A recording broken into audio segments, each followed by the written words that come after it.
Translation. Here is a learned, highly qualified Brahman engaged in performing austerity and eagerly desiring to worship the Supreme Lord, the Supersoul, who lives within the core of the heart in all living entities. The poet, by His Divine Grace A.C. Bhaktivedanta Swami, Srila Prabhupada Ki Jai. The wife of the Brahman did not regard her husband as a superficial Brahman, who was called a Brahman merely because he was born of a Brahman family. Rather, this Brahman was actually qualified with the Brahmanical symptoms. Yasya yal lakshanam proktam, Srimad Bhagavatam 7.11.35. The symptoms of a Brahman are stated in the Shastra. Shamo damas tapashocham, shantir arjavam evacha, jnanam vijnanam ashtikam, brahma karma svabhavajam. Peacefulness, self-control, austerity, purity, tolerance, honesty, wisdom, knowledge and religiousness. These are the qualities by which the Brahmins work. Sri Bhagavad Gita 1842. Not only must a Brahman be qualified, but he must also engage in actual Brahmanical activities. Simply to be qualified is not enough. One must engage in a Brahman's duties. The duty of a Brahman is to know the Param Brahma, Krishna. Param Brahma, Param Dhamma, Pavitram Param Bhavan. Because this Brahman was actually qualified and was also engaged in Brahmanical activities, Brahma Karma, killing him would be a greatly sinful act, and the Brahman's wife requested that he not be killed.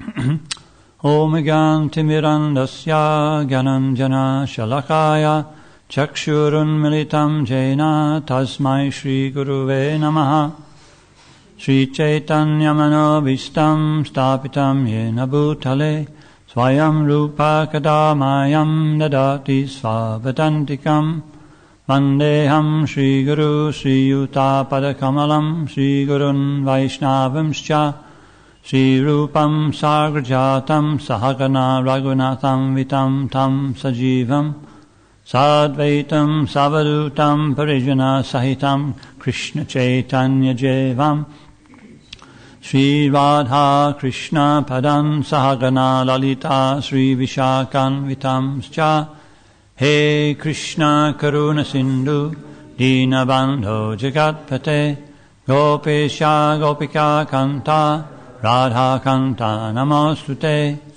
Tapta Kanchana Gaurangi Radhe Vrindavanishvari Rishavanu Sute Devi Pranamami Hari Priye Vanchakalpatarubhyascha Kripa Sindhu Bhayevacha Patitanam Pavanebhyo Vaishnavebhyo Namo Namaha Jai Shri Krishna Chaitanya Prabhu Nityananda Advait Gaura Bhakta Vrinda Hare Krishna Krishna Krishna Hare Hare Hare Rama Rama Rama Hare Hare.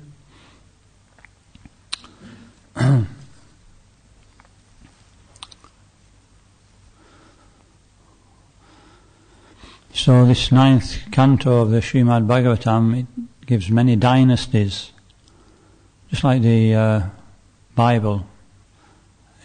So-and-so begot so-and-so, so-and-so begot so-and-so. It goes on for pages. And what's the use of all this? That's a long time ago. Well, the same things are going on now.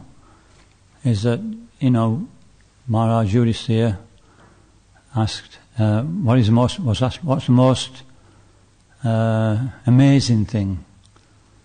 And he had the intelligence to answer that everybody's making plans for a long life.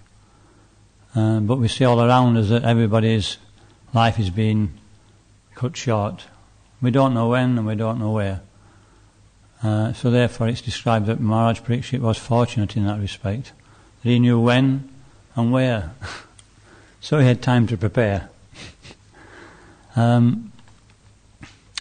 similarly, this 9th canto is also stating all these dynasties. One reason is that we see that these were very, very powerful kings. They were not just in control of this earth, but some of them were in control of the Bhumandal. So the Bhumandal is the whole range of islands which are in the middle planetary system. If we read the Srimad Bhagavatam, it says in the middle is which mandal is it?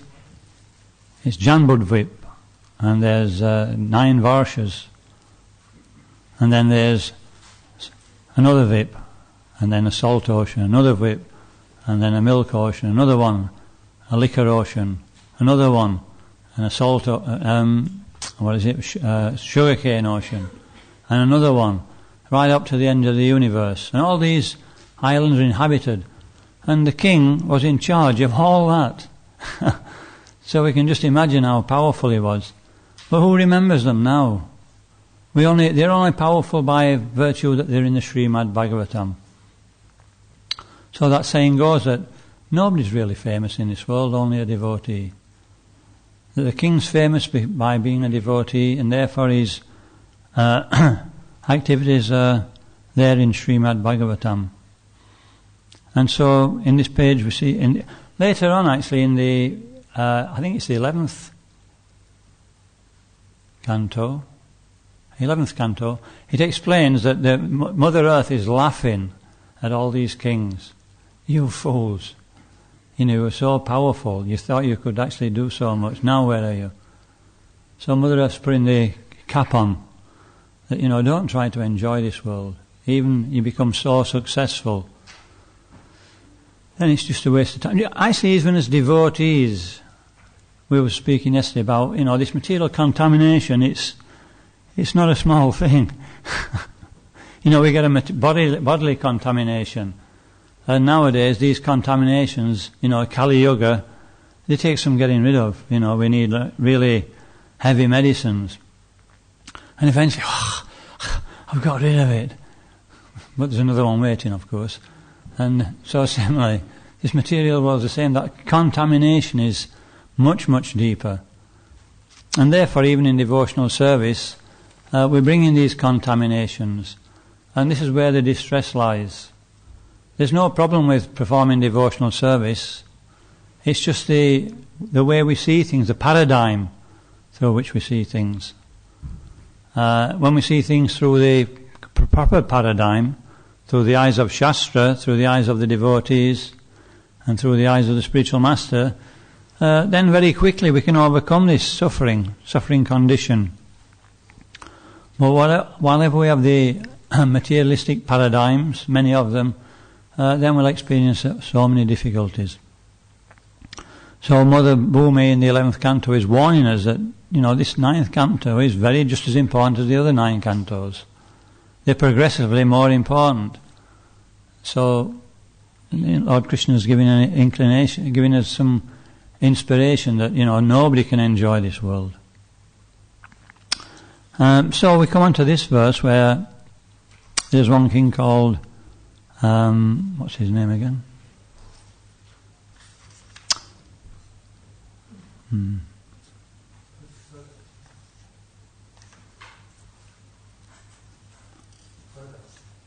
Soda.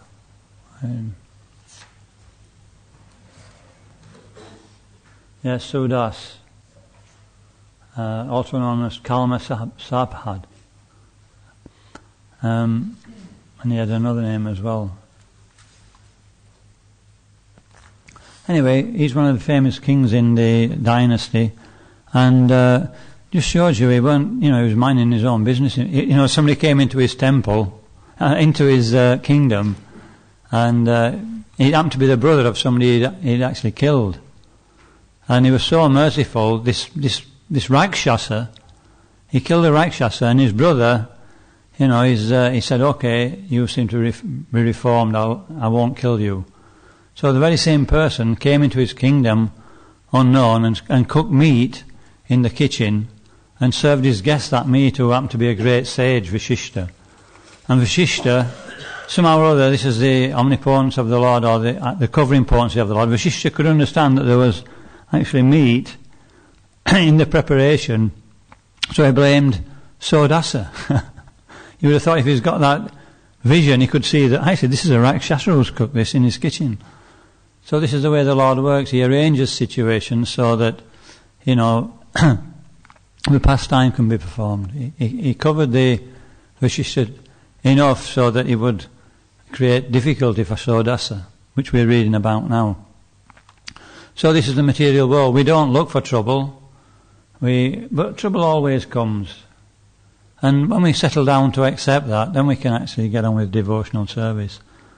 Sometimes we're too busy trying to mitigate faults, mitigate difficulties. But we just find there's one after another, one after another, one after another.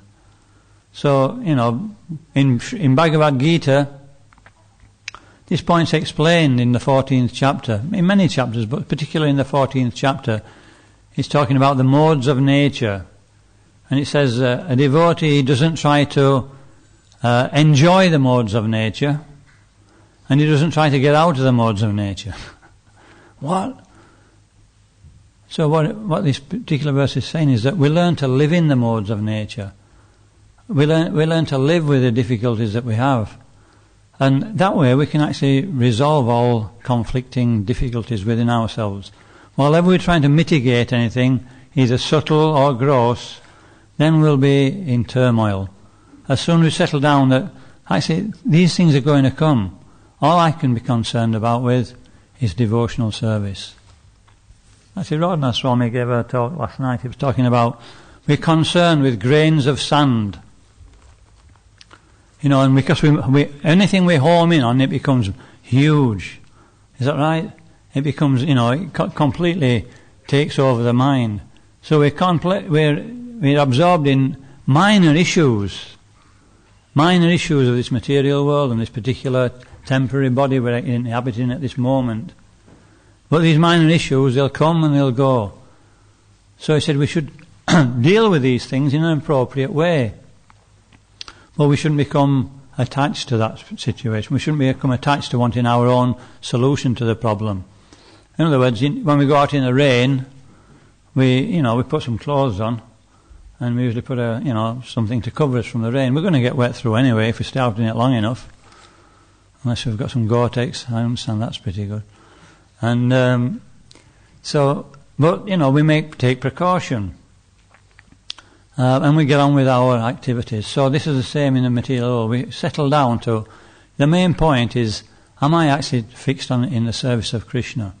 And if I'm fixed in the service of Krishna, actually these other things will not be so prominent in my life. They'll be there, but I'll be able to deal with them. So here, we're talking about Brahman. So what is a Brahman? 1854 it says, Brahma Bhuta Prasanatma Na Sochite Na Kankshati Samak Sarvishu Bhutashu Magmakte Labate Param. And it's talking about the Jnani who comes to the point of understanding is not the body but is spiritual by nature. Understanding that point, he becomes fully joyful. But then what happens? He doesn't stay at that point. He engages in devotional service. So then he comes to another level of Brahman.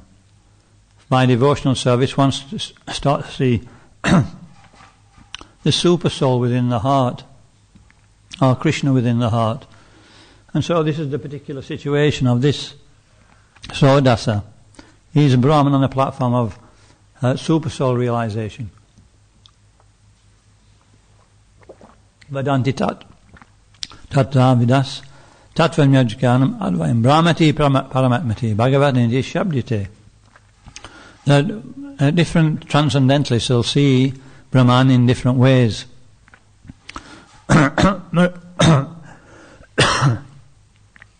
a real Brahman is seen even above this platform of super soul. He's learning to understand the personality of Godhead Sri Krishna. So this is mentioned in this verse. So it says one who engages in devotional service and he doesn't actually come into material consciousness at any point, by just being fully focused, as we've seen in the beginning of this class, on devotional service, he transcends all modes of nature, even though he is in the modes of nature. And why? Because Brahmano hi pratistaham, amritash vasha yashacha, shashvatasha, chadamasha, sukashyas, antikashacha. So this means he's liberated, he's free from the happiness and distress of this world. He's actually on the platform of real happiness, of real eternity, just by being fully engaged in the service of the Lord. So this is real Brahman. Prabhupada said this is a movement of Brahmins. Is that right? A movement of Brahmins. But the thing is, what do we see as Brahman? What's our idea of a Brahman? Let's have some answers. Be interesting to find out. It's what? The qualities of Brahman. Samadhamasta pasocham. Yeah? Self-realized. Yes, at least he realizes he's not the body. That's the lowest stage. So there's different stages of self-realization. Tolerant. Yeah, these are the 9 qualities of Brahman. So when we're at the temple, we're going to take Brahman initiation. Is that right? Why? Eh? Good point. This is a good point. What else? To perform deity worship. Yeah, there's hands going up, and there was another one saying yes, deity worship. So, yeah, patam parthan, yajan, dana pratigraha. So generally, I mean, I may be wrong, and so you can correct me, but I generally see that, we need a pujari. You know what I mean? He's been around for a few years. Give him Brahman. He deserves it. So then, you're going to offering naughty. So this is Brahminical. But actually it's much more than that. Prabhupada, we're a Brahminical movement.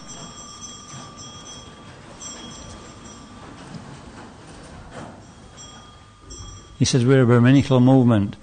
And so that Brahminical movement, these six activities of a Brahman, how many are actually concerned with the deity? 2. Worshipping the deity and teaching others how to worship the deity. The other one is giving charity and receiving charity. What's this one? What does Prabhupada talk in the Nectar of Instruction?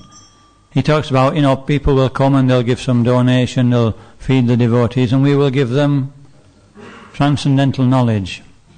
So now we've got 2 qualities that are actually preaching. And what's the other one? Somebody mentioned it. Hey?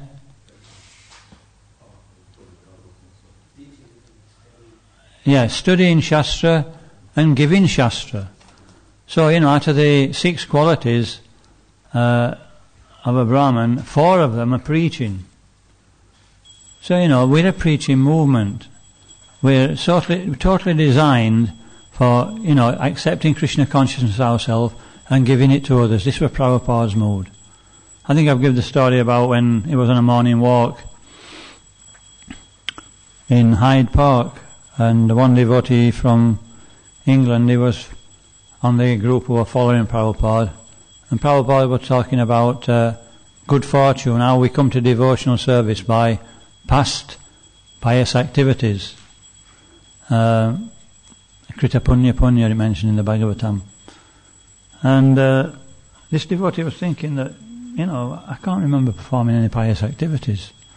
Maybe I'm performing some now I'm in devotional service, but before I came here I was on all kinds of nonsense. So how is it? What's Prabhupada saying? And so eventually he plucked up courage, he said, "So Prabhupada turned around and said, yes, he said, you said we come to devotional service after many pious activities." Prabhupada said, yes, that's true. And he said, I can't remember performing any pious activities, Prabhupada. He says, and Prabhupada pointed his cane at him and said, no, he says, I'm your pious activities. He says, now what I've done for you, you do for others. So this is the mood of Prabhupada. This is why he meant Brahman. Brahman means liberal. Liberal means giving to others. So maybe we should reassess when we give Brahman initiation. Is this person actually, is he on the preaching platform? Preaching platform, Madhyamadikari. Or at least serving a Madhyamadikari. We still need pujaris though. So this is the time of the year for preaching this about Brahmanical qualities. Anybody who's going out there and sees a need to give Krishna consciousness, actually this is Brahman, whether there's a thread there or not. And even if we have a thread there and we're not really seen in that way, it's debatable whether we're actually real Brahman. So otherwise we can get caught up with ritualistic devotional service. And when things become ritualistic, it becomes like every day is the same thing. And maybe to come to the temple becomes the same thing. It becomes like a club, doesn't it? We come to the temple, we do the same things, put something in the box, listen for 10 minutes and go out, take some prasad and go home. And who's going to be enlivened by that? Nobody. Especially if you're giving class to that situation. Halfway through, 10 minutes into the class, everybody starts piling out. So, why is that? Because when we come to the movement, Lord Chaitanya's philosophy is very, very attractive. Lord Krishna's philosophy of giving Krishna consciousness is very attractive. It's very enlivening to the heart. And when devotees come to the temple, if that mood is given to them, they'll naturally take it up. They'll naturally become interested in the philosophy, interested in giving Krishna consciousness to others. So,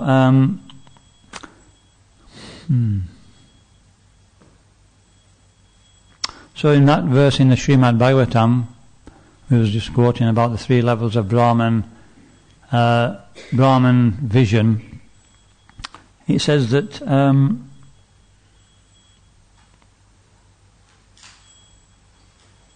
the 3 levels of vision. In material life, we have relative vision, and this Varnashram system, because we have relative vision, we take on a particular order in the Varnashram system. Some people are seeing I get my taste from serving like a Shudra. I get my taste from serving like a Vaishya. I get my taste from serving like a Kshatriya. I get a taste from serving like a Brahman. But Prabhupada said this is still on the material platform. And when we get the taste from actually serving Krishna, this is the Vaishnava platform. So, I think Dayananda Swami was speaking yesterday about Brahman initiation is actually not needed for self-realization. Just Harinam initiation is sufficient. Because by chanting the holy name of the Lord, if we're chanting it properly, then we can come to the platform of Brahman. We can come to understand Brahman, Paramatma, and also Krishna. And that's actually enough. So this is on the absolute platform. So we were talking yesterday about, as a devotee, we have to develop this absolute vision. And in this way we can start to perform pure devotional service. We don't see differences between devotees. Brahman, Kshatriya, or that tendency or like that. We just see that this is a devotee who is serving the Supreme Personality of Godhead. I don't know what particular platform he's on. He may be just doing some simple service, but what's the quality of his service to Krishna? This is something only Krishna and the devotee can see. So with that type of vision, we can respect everybody. But if we'd still seen on the platform of Varnashram, then we tend to maybe disrespect others. So, here Lord Kapila Dev in the 3rd canto, to back up this point about chanting, is stating that Atar Sri Krishna Namadi Namavet Graham Indriya Seven Mukhi Jivado Swayam Eva Spuratyada. He said, ordinarily we cannot understand Krishna. Krishna is transcendental. He says, but by the process of devotional service, starting with the tongue, then Krishna can be understood. So these two processes we all know is chanting the holy name and taking prasadam. Then by this service attitude to the Supreme Lord, the senses become purified, and then one's vision starts to change.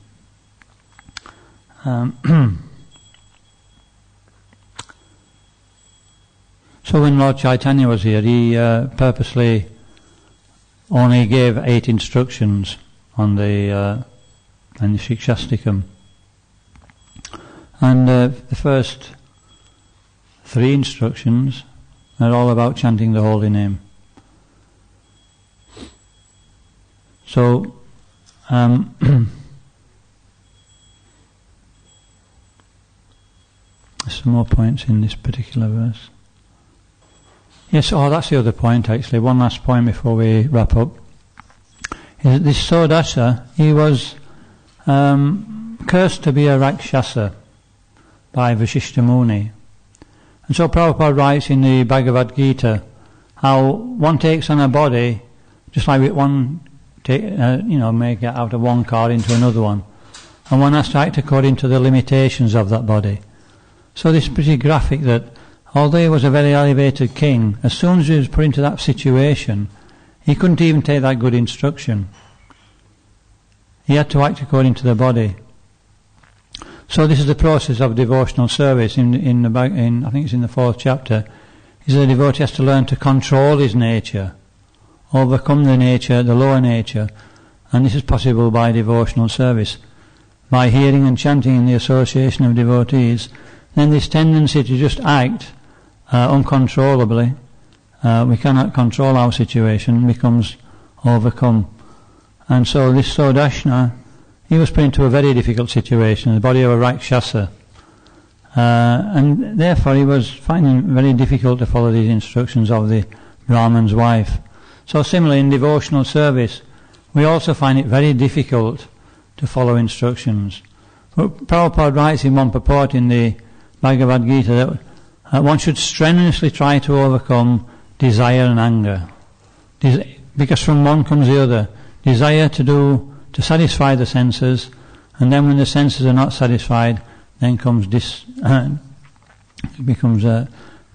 become angry or greedy for more enjoyment. So I think we'll stop there. It's nearly past. Does anybody have any questions or any comments?